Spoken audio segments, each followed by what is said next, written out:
मेरा प्रणाम है। इस कालखंड के प्रथम शिव के शिष्य हम सबों के परम आदरणीय वरेण्य गुरु भ्राता साहब श्री के चरणों में मेरा प्रणाम है। शक्ति स्वरूपा माँ नीलम जी के चरणों में मेरा प्रणाम है और वैशाली के महुआ के इस स्थान पर उपस्थित आप सभी गुरु भाई गुरु बहन के चरणों में मेरा प्रणाम।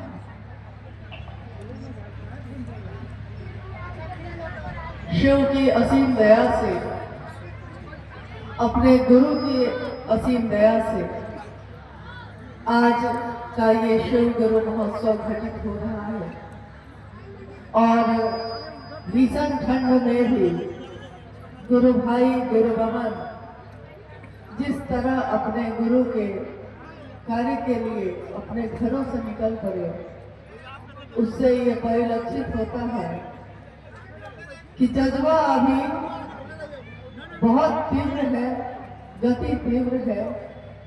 महादेव का काम अभी बहुत बाकी है और सभी शिव शिष्यों की सहभागिता से ये काम, ये गुरु का कार्य विश्व स्तर पे, जगत गुरु के स्तर पे पूरे जगत में व्याप्त होगा, इसकी प्रबल संभावना है। क्योंकि जहाँ इतने लोगों के सामूहिक प्रयास लगे हों, वहाँ कुछ भी संभव है। शिव के जगत गुरु स्वरूप से हम आप जुड़े हैं। मेरे गुरु हैं शिव।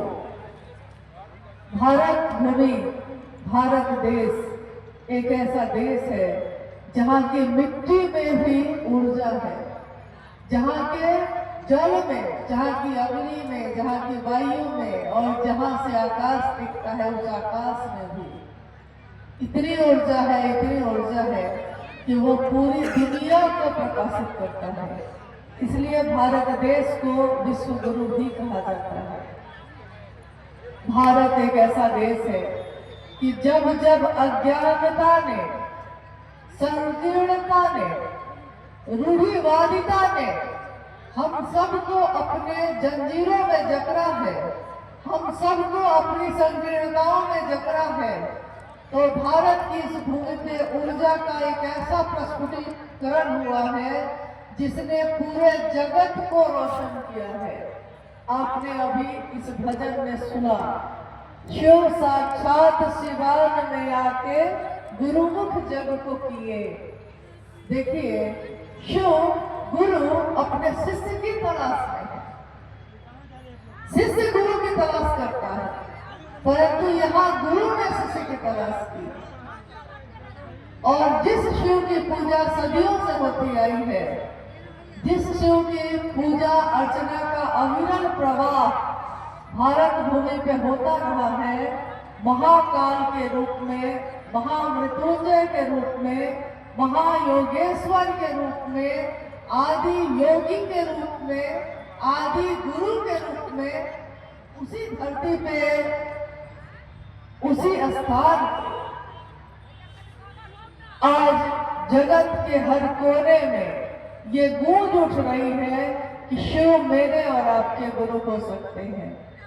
कभी हमारे लिए वो भगवान रहे, शिव भगवान शिव, जिनको हम दूर से हाथ जोड़कर बस देखते रहे। हम सोचते थे कि महादेव तो सबसे बड़ी सत्ता है, वो मेरा आपका कैसे हो सकता है। हमने महादेव की पूजा भी की तो दूसरों पे आश्रित रहे।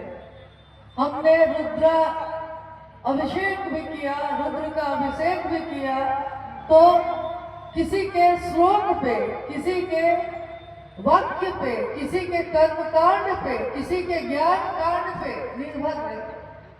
कभी हमने ये नहीं सोचा कि वो महादेव जो भगवान है, जो देवों का देव है, जो गुरुओं का गुरु, सदगुरुओं का गुरु है, वो मेरे आपके जैसे सामान्य से अति सामान्य लोगों का गुरु भी हो सकता है। हमने तो आज तक यही जाना था कि हर गुरु पात्रता खोजता है। कोई गुरु हो तो शिष्य बनाने से पहले परीक्षा लेता है। हमने ये नहीं जाना था, अपने जीवन में ये नहीं जाना था कि हम अपने हृदय का भाव अर्पित करेंगे और महादेव जो परम सत्ता है, जो पर ब्रह्म है, जो भगवान है, वो मेरे जैसे इंसान का भी गुरु बन सकता है। ये हमने नहीं जाना था। कोई आए मानव तन में, अगर साहब श्री का अवतरण न होता, उनका जन्म न होता, उनके मुख से हमने शिव की बात न सुनी होती, इन कानों ने श्रवण न किया होता, तो हमारे गुरु कभी भी शिव नहीं हो सकते थे। क्योंकि हजारों साल में जो काम नहीं हुआ वो इस कलयुग में हुआ। जो कभी सतयुग में न हो सका, जो त्रेता युग में न हो सका, जो किसी युग में न हो सका, कलयुग में ये सामने चरितार्थ हुआ कि हर व्यक्ति परमात्मा पथ का पथिक हो सकता है। हर मानव में ये पात्रता है कि वो जीव से शिव हो सकता है और मात्र शिव को अपना शिष्य भाव देकर ये काम हो सकता है। हम अपने गुरु शिव को क्या देते हैं? क्या महादेव मेरे जल चढ़ाने से खुश हो जाते हैं? हाँ, हो जाते हैं। क्या मेरे फल फूल चढ़ाने से होते हैं? हाँ, होते हैं। लेकिन अगर मेरे हाथ खाली हो, जैसे किसी ने कहा कि हे महाबुद्ध मैं आई रीते हाथ, मैं फल और फूल ला न सकी क्योंकि वो तुम्हारे योग्य न होता। मैं कुछ भी लाऊं तुम्हारे लिए वो तुम्हारा ही है, तुम्हारे योग्य न होगा वो। तो जहां जो फूल खिला है, मैं उस डाली से ही उस फूल को अर्पण करती हूँ तुमको, और अपने हृदय की हुंडी को ही आपके सामने रखती हूँ। मेरे पास और कुछ भी नहीं। अगर हमारे पास होगा भी तो क्या होगा? एक इंसान के पास अगर कोई संपत्ति मिल भी जाए तो क्या मिलेगी? संपत्ति मिलेगी तो महल अटारी मिलेगी, सोना चांदी मिलेगा, लेकिन महादेव के सामने इन चीजों की क्या कीमत है? एक घटना है कि एक पति और पत्नी दोनों साधु हो गए।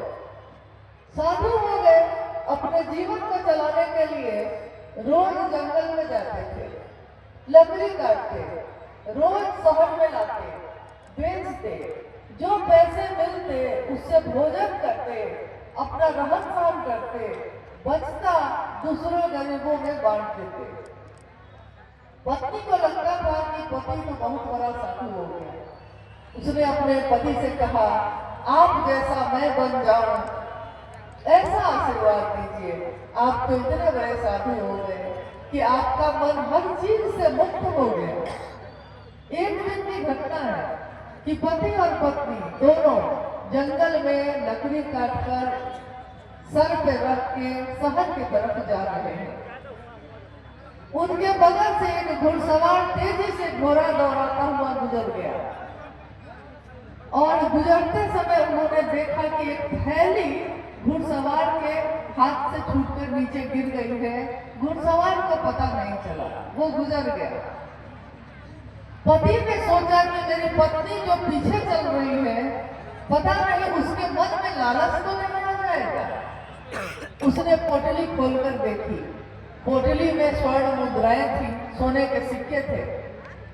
पति ने सोचा कि मैं तो साधु हूँ, मुझको तो ये सोना का जो मोहर है, सोने के सिक्के हैं, मुझको तो ये नहीं लुभाएंगे, परंतु कहीं ऐसा ना हो कि मेरी पत्नी को लुभा दे। तो उसने क्या किया कि मिट्टी से उस सोने के सिक्के को ढक दिया। पीछे पत्नी आ रही थी। पति ने कहा, तुमने कुछ देखा तो नहीं? पत्नी ने कहा कि नहीं, देखा तो नहीं है, लेकिन सच सच बताओ कि बात क्या है। उसके पति ने कहा कि मैं तुमसे झूठ नहीं बोलता, अभी अभी सोने के सिक्के गिर गए थे, मैंने सोचा, मेरे मन में ये बात उठी कि कहीं तुम लालच में ना आ जाओ, इसलिए मैंने उन सोने के सिक्कों को ढक दिया मिट्टी से। पत्नी हंसने लगी जोर से। उसने कहा, मिट्टी से मिट्टी को ढक दिया, आपको सोना कैसे दिखा? आपको तो मैं समझती थी कि साधु हो गया, और आपको आज भी सोने के सिक्के दिखते हैं। मुझको तो ये मिट्टी ही दिख रहा है, मिट्टी है, मिट्टी डाल दिया आपने। तो शिवकाशी से बनना और शिवकाशी से होना, दोनों में बहुत अंतर है। रहना नहीं देश वीराना है, सुनना और इसको अपने बोझ में उतार लेना, दोनों में भारी अंतर है। सुनने वाला इस वाक्य को दोहराता है बार और बार, कहता है कि हमेशा रहना नहीं है, एक दिन चले जाना है। तो जब जहां से आए हैं वहां लौटना है, महादेव के पास से आए हैं, महादेव के पास लौटना है। तो महादेव को क्या मुख दिखाएंगे जाकर? चलो महादेव महादेव कर लेते हैं। कोई ये सोचता है, समझता भी है, परंतु कोई बोलता तो है, समझता नहीं। उसके लिए कितना खेत इकट्ठा कर ले, कितना जमीन ले ले, कितना मकान बना ले, कितनी गाड़ियां इकट्ठी कर ले। साहब ने आओ चले शिव की ओर पुस्तक पे पहले पन्ने पे उसकी पृष्ठ, जो प्रथम पृष्ठ है, उस पे एक काल का, एक सर्प की तस्वीर बनवाई और उन्होंने कहा कि ये काल है। सर्प को, सांप को काल का प्रतीक माना जाता है, मृत्यु का धारक माना जाता है। साहब जी ने कहा कि ये काल है, इसके मुख में एक मेढक बैठा है और मेढक फतिंगों को पकड़ने में मगन है। एक फतिंगा खाने से, दो फतिंगा खाने से उसका पेट भर जाता है, फिर वो छोड़ देता है। परंतु इंसान एक ऐसा जीव है जिसको जितनी चीजें मिल जाए उसकी संतुष्टि कभी नहीं होती, वो और चाहिए कि मानसिकता में ही पूरे जीवन भटकता ही रह जाता है। कभी उसके मन को संतोष नहीं होता, कभी उसके मन को संतुष्टि नहीं मिलती। नतीजा ये होता है कि रक्त बीज की तरह उसकी इच्छाएं प्रतिदिन नई नई बढ़ती ही चली जाती हैं और एक ही जगह है जहां जाकर उसके मन को, उसके इस इच्छाओं की कामना करने की प्रवृत्ति को आश्रय मिल सकता है।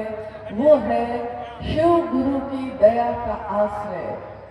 महादेव की दया के आश्रय में जाकर ही उसको, उसकी इच्छाओं को आश्रय मिल सकता है, संतुष्ट हो सकता है, दमित हो सकती है, वो खत्म हो सकती है। वो आपने अभी सुना और जानते भी हैं आप कि शिव के शिष्य साहब वैद्यानंद जी का जन्म 31 अक्टूबर सन 1948 को सिवान जिले के अमलोरी नामक ग्राम में हुआ। अपने जन्म से लेकर ही कहते हैं कि पूत के पांव पालने में ही दिखाई देने लगते हैं। बच्चा कैसा होगा बड़ा होकर, ये बच्चा में ही समझ में आने लगता है कि आगे बढ़ के वो क्या करेगा। उनके जन्म के समय से लेकर जब वो बड़े होते हैं, उनके पिता डॉक्टर विश्वनाथ प्रसाद सिंह, माता राधा देवी दोनों के गोद में पल रहे हैं। और जब वो बड़े होते हैं, 12 साल की आयु में पहली बार उन्होंने अपने घर में एक चमत्कार देखा। एक तांत्रिक के द्वारा उन्होंने देखा कि उसने खरीके को सांप बना दिया और सांप को खरीका बना दिया। और इस घटना को देखकर, इस चमत्कार को देखकर साहब श्री के मन में एक आवेश पैदा हुआ चमत्कार सीखने का। मैं भी सीखूंगा। साहब अक्सर ये बात कहते कि जब मैंने चमत्कार सीखने का सोचा था तो मैं सोचता था, जब मैं अघोरियों को देखता था, जब मैं जटाजूट वाले साधु को देखता था, भस्म लपेटे लोगों को देखता था, तो मैं सोचता था एक दिन चमत्कार सीखकर मैं भी ऐसा ही बनूंगा। और जब कोई आएगा मेरे पास, मैं चमत्कार दिखाऊंगा। जब कोई आएगा कहने कि बाबा मुझको ये दुख है, ये कष्ट है, तो मैं अपने चिमटे को जमीन में गाड़ूंगा और आशीर्वाद के रूप में अपने हाथों को ऊपर करके कहूंगा, जा तेरा भला हो बच्चा, और कह के साहब हंसने लगते। कैसी सोच थी मेरी, क्या चाहा था मैंने, जो महादेव कुछ भी दे सकता है। कीम न सिद्धते भूतले, इस भूतल पे ऐसा क्या है जो महादेव नहीं दे सकता। लेकिन मैं एक छोटे बच्चे की तरह उनसे लाल मिठाई मांगता था। मैं उनसे चमत्कार सीखने की याचना कर बैठा। साहब श्री ने पहली बार सन 1961 में शमशान की भूमि पे अपने पांव को रखा। सन 1961 से लेकर आगे आने वाले 14 वर्षों तक लगातार उन्होंने अनेक शमशान में शमशान साधना, कब्रिस्तान साधना, कुंडलियों का जागरण, मंत्रों का जप जैसी अनेक विधियों का पालन किया। इसके लिए उन्होंने बहुत सारे लोगों को अपना गुरु बनाया। गुरु बदलते गए, संतुष्टि नहीं मिली, वीडियो करवाई, जहाँ भी गए प्यास और बढ़ती गई। 1 2 3 साहब कहते हैं कि मैं खुद नहीं जानता था कि मैं क्या ढूंढ रहा था, लेकिन जो मैं ढूंढ रहा था वो मुझको मिल नहीं रहा था। अभी अभी जब हम लोग बैठे थे, एक छोटी बच्ची रो रही है, तो सामने गुरुवार ने कहा कि उसकी माँ नहीं मिल रही है। बच्चे को पता नहीं कि वो क्यों रो रही है, लेकिन उसकी माँ मिल जाएगी तो वो चुप हो जाएगी, क्योंकि उसके मन को तलाश थी अपनी माँ की। लोग उसको मिठाई देंगे तब भी वो रोती रहेगी, लोग उसको खिलौने देंगे तब भी वो रोती रहेगी, लेकिन जब माँ की गोद मिल जाएगी तो वो शांत हो जाएगी, क्योंकि उसको माँ चाहिए। लेकिन बच्चा बोल नहीं पाता, तो बच्चा अपने शब्दों को, अपने भाव को शब्दों में ढाल के व्यक्त नहीं कर पाता। वैसे ही साहब श्री उस समय अपने भाव को, जो वो चाहते थे, शब्दों में व्यक्त नहीं कर पा रहे थे। लेकिन एक दिन ऐसा आया जब उनके जीवन को ठहराव मिला, जब एक स्थान पे जाके वो ठहर गए, और वो जगह थी आरा जिला का गांगी शमशान। अर्धरात्रि का समय है, साहब कह रहे हैं, आधी रात का समय है, चारों तरफ अंधेरा है, और मेरी आंखों में भयावह अंधेरा भरता जा रहा है।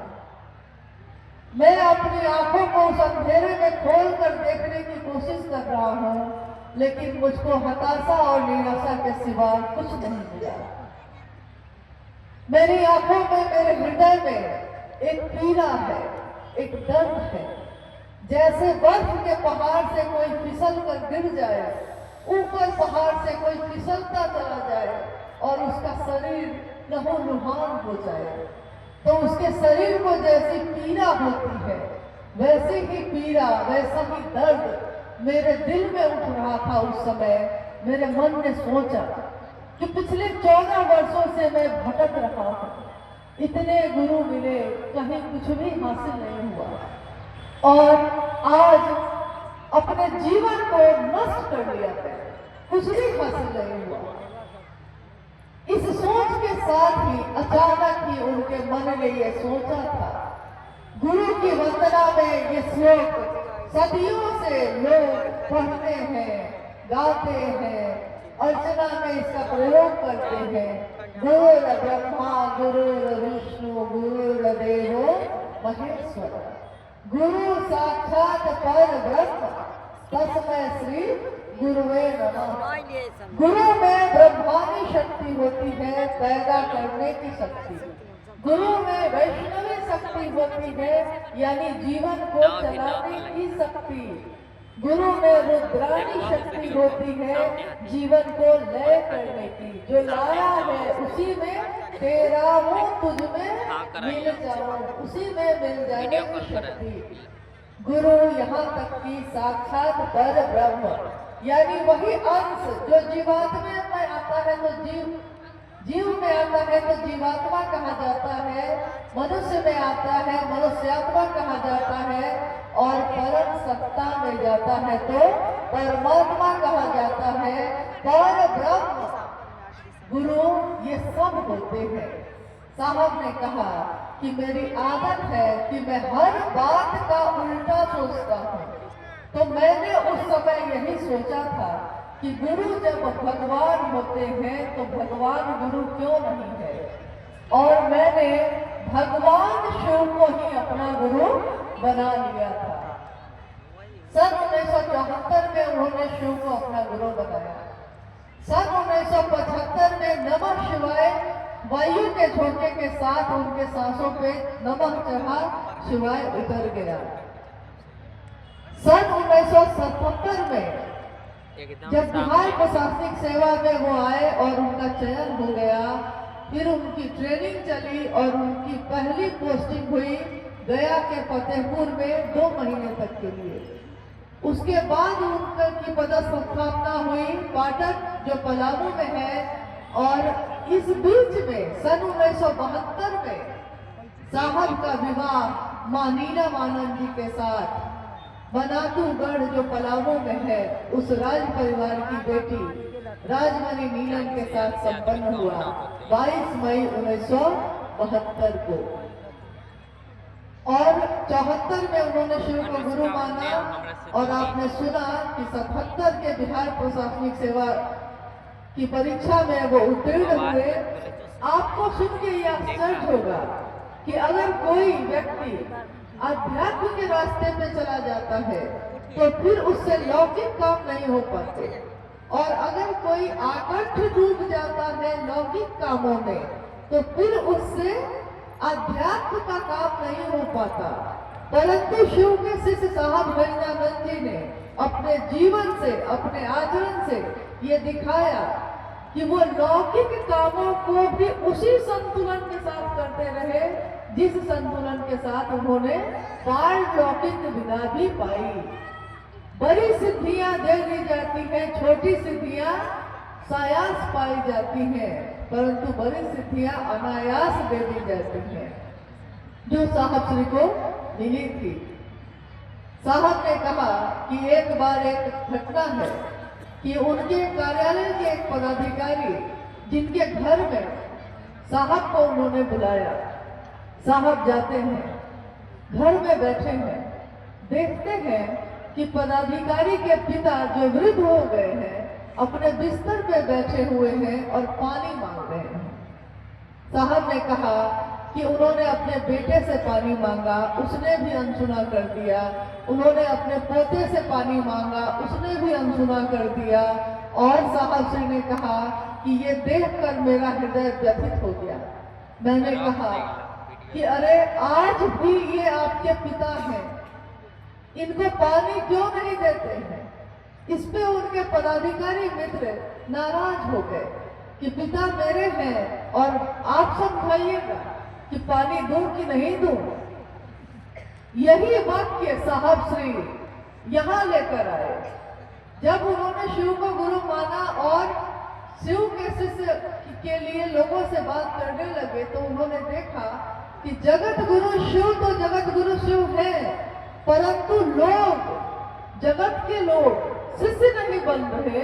तो उन्होंने कहा, लोगों को याद दिलाने के लिए कहा कि महादेव आज भी गुरु है, शिव आज भी गुरु है। प्रारंभिक समय के गुरु भाई गुरु बहनों को याद होगा कि साहब ने पहला वाक्य, पहला स्लोगन यही दिया था, शिव आज भी गुरु है। फिर उन्होंने जब वो मधेपुरा में गए तो लोगों से जब बात करनी शुरू की, उन्होंने कहा शिव जन जन के गुरु हैं, एक एक व्यक्ति के गुरु हो सकते हैं। और समय गुजरा, साहब श्री ने कहा आइए भगवान शिव को अपना गुरु बनाते हैं, आइए भगवान शिव का शिष्य बनिए। और यही बड़े बड़े बैनर पे लिखा जाने लगा। साहब ने कहा मैंने बात नहीं बदली, मैंने स्थिति के अनुसार व्यवहार किया। मैं खेती करना चाहता था, परंतु मैंने देखा कि खेत ही नहीं है, लोग ही नहीं है। एक बार की घटना है कि एक हमारे गुरु भाई बीमार पड़ गए, बहुत बीमार हुए। सिलीगुड़ी किशनगंज के गुरु भाई हैं, सिलीगुड़ी के हॉस्पिटल में वो दिखाने गए।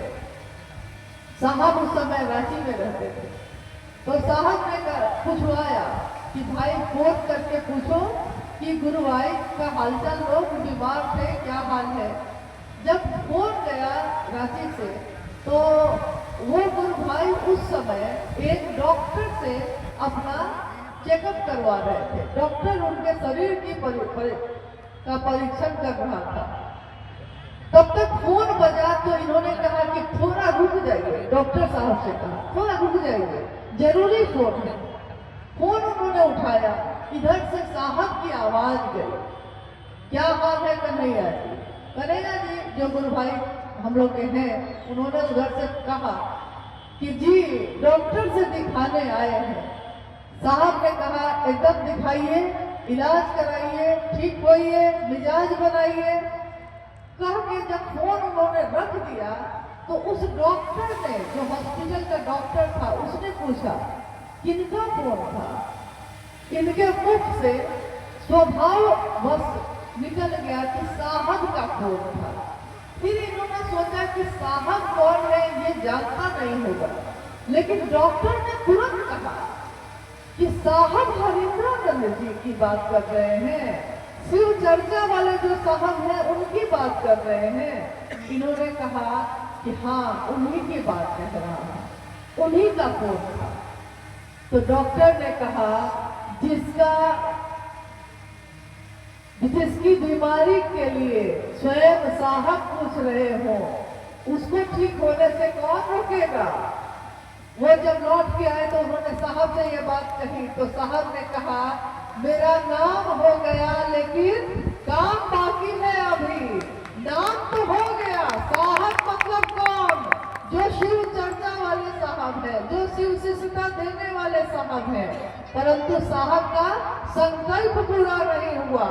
आज भारत भूमि के असंख्य जगहों पे आज भी साहब का संदेश नहीं पहुंचा है, साहब की बात नहीं पहुंची है। हम बिहार में भीड़ इकट्ठा करके ये नहीं सोच सकते कि सारे जगह पे साहब का संदेश पहुंच गया। हमको आपको जिस तरह मशाल जलानी पड़ती है और एक धावक दूसरे धावक तक पहुंचाता है, फिर वो धावक तीसरे तक पहुंचाता है, हम सबको भी साहब श्री का ये संदेश लेकर एक व्यक्ति से दूसरे व्यक्ति तक जाना होगा। सिर्फ हंगामा खड़ा करना साहब का मकसद नहीं, सूरत और सीरत भी बदलनी चाहिए, यही उनका मकसद है। शिव शिष्यता सूरत ही नहीं बदलती है, सीरत भी बदलती है, आचरण भी बदलता है। हम जब शिव की बात करते हैं हमारे कदम स्वतः शांत हो जाते हैं, हमारा शरीर शांत हो जाता है और इस शरीर में सारी ताकत है। जिस शरीर को शिव ने बनाया है, इस शरीर में ये ताकत है, ये शक्ति है कि अगर वो शिव से मिल जाए तो वो क्या नहीं कर सकता है। अभी सबने कहा इतनी ठंड है, इतनी ठंड है, और जब भजन बज रहा था तो सारे लोग ताली बजा रहे थे। तालियां इतनी बजी कि ठंड भी भाग गया, तो ठंड भी घबरा गया कि इतने लोगों की ताली बज रही हो। देखिए आपके हाथ में ही वो ताकत थी कि आप इस ठंड को भगा सकते हैं, परंतु हमने हाथ का प्रयोग किया ही नहीं। तो हमारी सोच में वो ताकत है कि हम शिव की बात दूसरों तक पहुंचा सकते हैं। हमारे आचरण में ये बात है कि कोई मुझको और आपको देखकर शिव को अपना गुरु बना सकता है। कोई आपको देखता है और कहता है कि अरे बनना ही चाहते हैं तो क्या लोग डॉक्टर बनते हैं, क्या लोग इंजीनियर बनते हैं।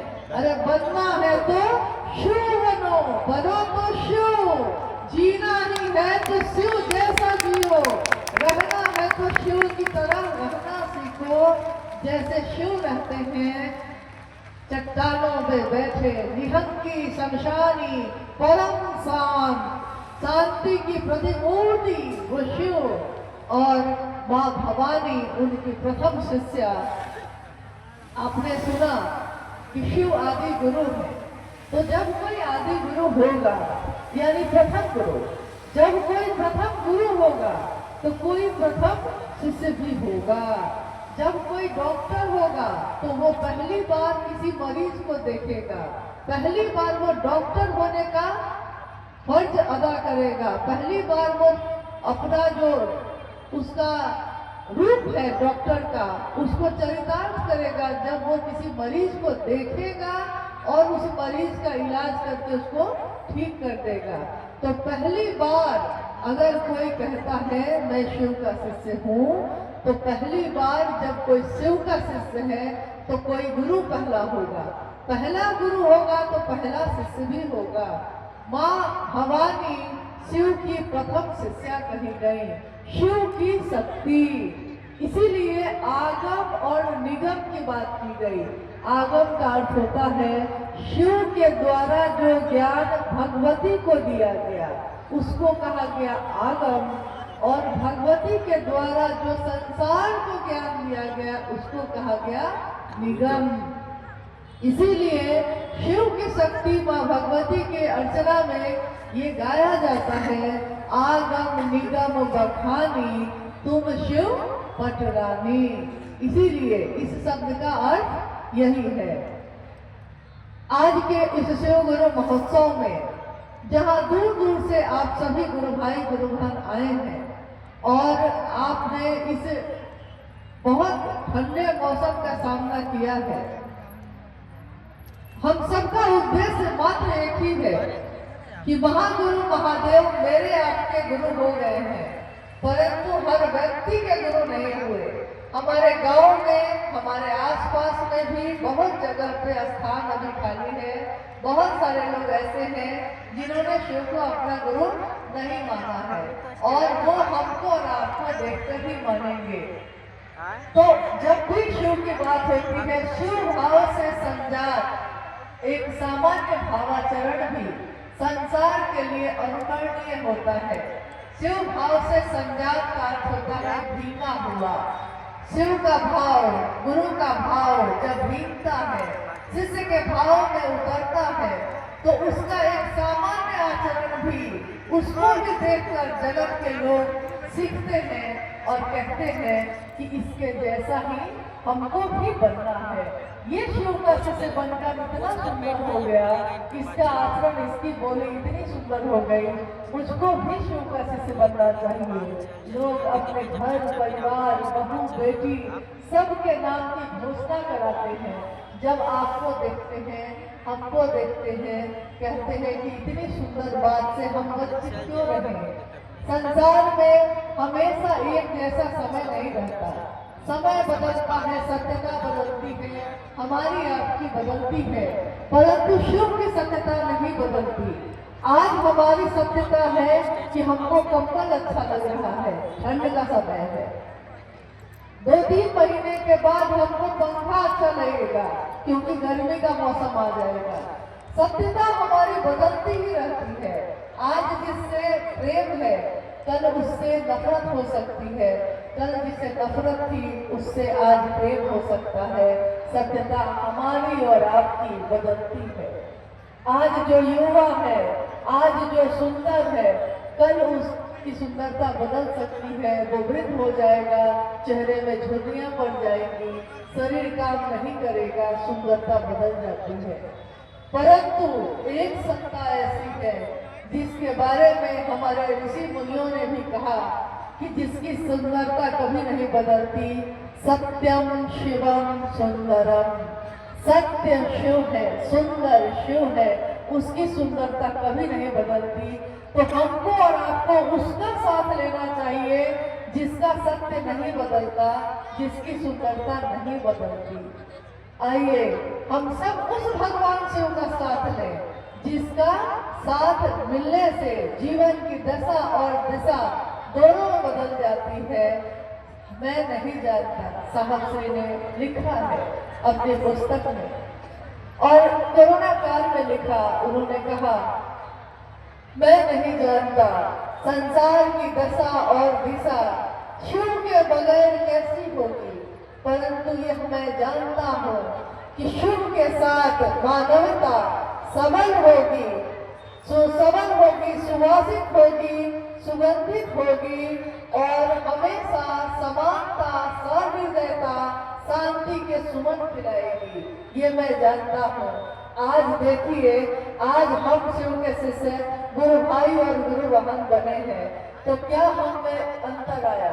आज हम अलग अलग जाति के, अलग अलग धर्म के, वर्ण के, कोई अमीर है कोई गरीब है, अलग जाति, अलग धर्म, अलग वर्ण, अलग संप्रदाय, अलग लिंग, पुरुष और स्त्री, परंतु हम सबके हृदय के भाव एक हो गए। और यही बात साहब ने कही कि कभी ऋग्वेद में लिखा था ये, कभी ऋग्वेद की अंतिम ऋचा ये कहती है कि हम सब की सभा एक हो, हम सब का लक्ष्य एक हो, मंजिल एक हो, और हम सबके हृदय में जो भाव संचरित होता है वो भाव भी एक हो। आज जितने भी लोग हम लोग आज इस समय अपने गुरु की दया के आश्रम में बैठे हैं, हम सबके हृदय में एक ही गूंज उठ रही है, महागुरु महादेव सबके गुरु हो जाए। ये हरा भोला हरा शिवा की गूंज जो आज हमारे अपने घरों में उठती है, ये जागरण भजन जो दीदी नीलम आनंद जी का है, ये हमारे घर में, हमारे चर्चा स्थलों पे गूंजता है। ये हर व्यक्ति के दिल की धड़कन बन जाए, इसकी कामना साहब से ने की। उन्होंने कहा कि मैं जब मंदिरों में घंटी बजने सुनता था, जब मैं सुनता था कि मंदिर में कोई घंटी बजाता है, तो मैं उसकी मधुर ध्वनि को सुनकर सोचता था कि मंदिरों की, शिवालयों की मधुर घंटियों को मैं मानव के जीवन में ढोलना चाहता। ये मधुरता भूल जाए, आपके अंदर जो संकीर्णता है वो तिरोहित हो जाए, मानव का मानव से प्रेम हो जाए। और देखिए आज मानव का मानव से प्रेम घटित हो रहा है। जो साहब ने चाहा, जो साहब ने सोचा, वो आज हम सबके जीवन में ये गुजर रहा है। आज हम सब एक दूसरे के भाई और बहन बन गए। हम सब का लक्ष्य एक ही है। क्या है? गुरु स्वयं शिव हम सबके लक्ष्य है। हम सब का रास्ता एक ही है। क्या है वो रास्ता? शिव सिद्धता का राजमार्ग है। और इस राजमार्ग पे गुजरने वाला हर पथिक का पाथे, यानी रास्ते में अगर भूख लगे, प्यास लगे, तो वो क्या खाएगा, क्या पिएगा? हर पथिक का पाथे तीनों सूत्र है। शिव की शिष्यता की पावन जलधारा अविच्छिन्न है, बहती जा रही है। और शिव का करुणा भाव जो है, गुरु का करुणा भाव जो सतत प्रवाहित है, व्यक्ति के मन से, उसके मन के भाव से जैसे ही मिलता है, उसके मन में एक चिन्मयी उद्वेलन पैदा करता है। और उसके मन का भैरव दैविक, भौतिक, तीनों तरह के अवगुणों को त्रिशूल से विदीर्ण करता है। महादेव की करुणा यानी कि महादेव का गुरु भाव जैसे ही शिष्य के मन से, शिष्य भाव से मिलता है, जिस स्तर पे जाकर गुरु का भाव और शिष्य का भाव मिलता है, एक तूफान पैदा होता है, एक उद्वेलन, एक तरंग पैदा होती है जो इतनी तीव्र है और इतनी शुभ है, इतनी शुभ है, इतनी रोशन है कि उस उद्वेलन से मेरा मन, आपका मन, आप गौर करिए कि पहले छोटी छोटी बातों पे आप रोते थे, आज बड़ी से बड़ी बात हो जाती है। और आप कहते हैं, हम कहते हैं, महादेव के दया होते तो सब ठीक हो जाए। अरे महादेव के दया होते तो की न हो जाते। महादेव के दया से दुख भी गुजर जाते और महादेव के दया से सुख भी आने लगते। लोग यही कहते हैं कि महादेव की दया होगी तो क्या नहीं होगा। दैवी, इसमें कहा गया दैवी, यानी ऐसे कर्मफल जो मैंने कभी कर्म ऐसे किए होंगे, किसी और जन्म में किए होंगे, परंतु उस जन्म का कर्मफल इस जन्म में भोगना पड़ता है। दैविक यानी जो ऊपर से ही कर्मफल भोगने की व्यवस्था है। दैविक शारीरिक कष्ट जो है, जैसे बहुत लोगों के पैर में दर्द, शरीर में बीमारी, यहाँ तक कि कितने लोगों के जीवन की अनुभूति है कि कैंसर जैसी बीमारी भी डॉक्टर ने जब जवाब दे दिया है और उसने महादेव से दया मांगी है, दया ही मांगी है, और अगले कुछ ही दिनों के बाद पता चलता है कि कैंसर तो है ही नहीं। ऐसी कितनी घटनाएं बहुत लोगों के जीवन में हुई है। शिव ने दिया ही दिया है, शिव ने क्या नहीं दिया, परंतु हमारा आपका मन कृतज्ञ होता है कि नहीं। तो दैहिक जो भी पीड़ा है, भोगने की व्यवस्था है, उसका संहार करते हैं शिव। भौतिक यानी हम सोचते हैं कि मेरे पास कुछ भी नहीं है, परंतु साहब श्री की उस वाणी को याद करिए जिसमें साहब ने कहा कि मैंने अपने गुरु शिव से इस बात के लिए लड़ाई की कि क्यों कोई साधु होगा तो वो फटे चिटे कपड़े पहनेगा, क्यों जब कोई साधु होता है तो उसके पाँव में चप्पल भी नहीं होती। कोई साधु होगा, कोई शिव का होगा तो वो अच्छा पहनेगा, अच्छा खाएगा, अच्छा जीवन जिएगा। और साहब ने कहा मैंने अपने गुरु शिव से लड़ कर ही आपके लिए लिया है। जो पहले साधु लोग को कुछ भी संभव नहीं था, कुछ भी उपलब्ध नहीं होता था, आज आप अच्छा पहनने लगे, आप अच्छा खाने लगे। महादेव की दया से क्या नहीं मिला। इतना ही ना साहब ने चाहा कि जो आपको मिला है उसमें थोड़ा अपने महादेव के लिए करिएगा, महादेव की बात दूसरों तक पहुंचाइएगा। बस इतना ही चाहा साहब ने। क्या हम सभी शिव के शिष्य साहब श्री की इस चाहत को पूरा नहीं कर सकते? आप में से जितने भी लोग यहाँ उपस्थित हैं, अगर एक आदमी भी प्रतिदिन एक व्यक्ति को भी शिव का शिष्य बनाएगा तो साहब की ये चाहत पूरी होगी कि नहीं? हम साहब और दीदी को क्या दे सके? कुछ भी न दे सके। उन्होंने दिया ही दिया, परंतु हमने साहब और दीदी को क्या दिया? तो क्या एक शिव शिष्य का उपहार हम प्रतिदिन दे सकते हैं कि नहीं? कहिए कि आप कर सकते हैं कि नहीं? एक शिव शिष्य का दान, एक शिव शिष्य का उपहार अपने साहब और दीदी को हम दे सकते हैं कि नहीं? और ये प्रतिदिन हमको करना होगा, क्योंकि प्रतिदिन हम अपने जीवन को चलाने के लिए कमाते हैं, प्रतिदिन हम भोजन बना के खाते हैं, तो प्रतिदिन हमको अपने गुरु के लिए भी एक नाम की घोषणा तो करने का संकल्प लेना ही होगा। कभी गुरु भाई गुरु बहन ऐसे भी हुए हैं प्रारंभिक समय में जिन्होंने ये प्रण कर लिया था कि अगर सुबह में किसी के नाम की घोषणा नहीं होगी तो हम भोजन नहीं करेंगे। ये प्रण उन्होंने साहब से सीखा था। जब साहब श्री मधेपुरा से पटना आए और 9 महीने तक वो लोगों से कहते रह गए कि महादेव को गुरु बनाइए, 9 महीने तक लोग गुरु नहीं बनाए, तो साहब ने एक दिन माँ नीलम आनंद जी से कहा कि नीलम, आज हम लोग खाना नहीं खाएंगे, मैं तो भोजन नहीं करूंगा, बच्चों के लिए बनवाइए लेकिन मैं भोजन नहीं करूंगा। क्या खाक ये जीवन है? सारा काम हो रहा है, महादेव का ही काम नहीं हो पा रहा है, एक व्यक्ति भी शिव शिष्य नहीं बना।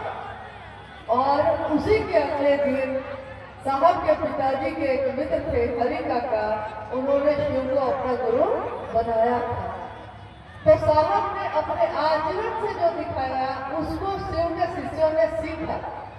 उन्होंने ये सीखा कि जब मैं अपने गुरु के लिए नहीं कर पाऊं और मैं भोजन करके आराम से अपने घर में रहूं, इससे बेहतर है कि मैं भी पहले एक न एक व्यक्ति को शिव का शिष्य बनाऊंगा और तब भोजन करूंगा। और ऐसा बहुत लोगों ने किया। मैं ये नहीं कहती कि आप भूखे रह जाइए, भोजन करके भी करिए, क्योंकि भूखे पेट तो भजन भी नहीं होता है। लेकिन आप भोजन करके तब ही निकलिए, अपने समय को देख कर निकलिए, परंतु कोशिश करिए कि किसी न किसी का जुड़ाव शिव से जरूर करिए। अगर जा नहीं सकते तो फोन के माध्यम से करिए, परंतु जरूर करिए। अभी आज का ये कार्यक्रम जो चल रहा है, ये अभी थोड़ी देर और चलेगा, क्योंकि अब हम लोग जिज्ञासा और समाधान पे जाएंगे। थोड़ी देर चलेगा।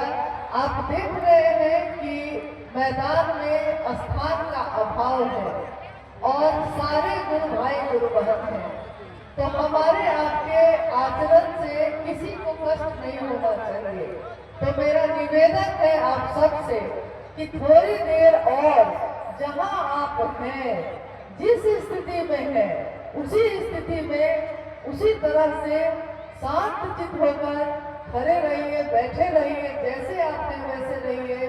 और जब कार्यक्रम का समापन होगा तब भी निकलते समय धीरे धीरे निकलना है, क्योंकि सेवका से किसी को कष्ट नहीं देता और स्व अनुशासन में रहता है। महादेव का ही अनुशासन शिव शिष्यों पे चलता है, तो शिव का शिष्य अपने कदमों को बहुत धीरे धीरे संतुलित रूप से रखकर चलता है। आइए हम लोग जिज्ञासा और समाधान पे बात करते हैं।